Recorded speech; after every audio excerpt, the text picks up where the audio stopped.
the first 30 minutes against them down there. We went down there on the back of 4 fantastic wins, and within 30 minutes we knew it was going to end that night, because they started really well. They played some fantastic football, and to be honest, in the first 30 minutes down there we could live with them. But I think we've learned our lessons from that game, and hopefully we'll see on Saturday that we can compete with them. And obviously we can compete with them because we're on the same points. So the Premier League seasons are very similar, very similar. I think they're slightly in front of us in goal difference, only 3 or 4 goals difference. So it's been similar seasons for us. Swansea are getting all the big accolades which they deserve because they managed to win one of the domestic trophies. It was an aim and a target for us to do well in the cups. And I think you see by the praise and the way that people are talking about Swansea that if you can manage to win one of those domestic cups, it can turn a good season into a great season.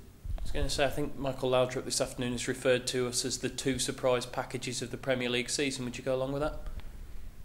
Yeah, I think Swansea, the manner they've played, the way they've played, the football they've played has got them a lot of headlines. We are maybe a little bit different in style of play, but certainly effective.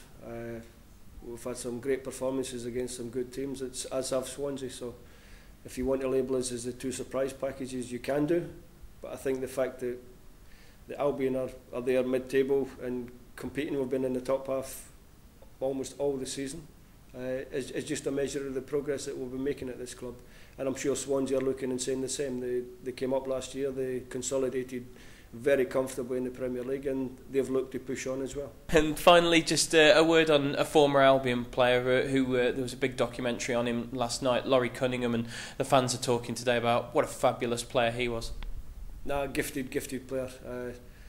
Laurie was probably just before my time come down, but I remember as a winger he was outstanding, taking people on, beating people. He moved to Real Madrid, who the top club in the world, and he showed over there that he was a great talent. I remember him taking corners with outside his foot, which is just unbelievable. And showman, great on the ball, could always create chances, and just tragic that he died so young.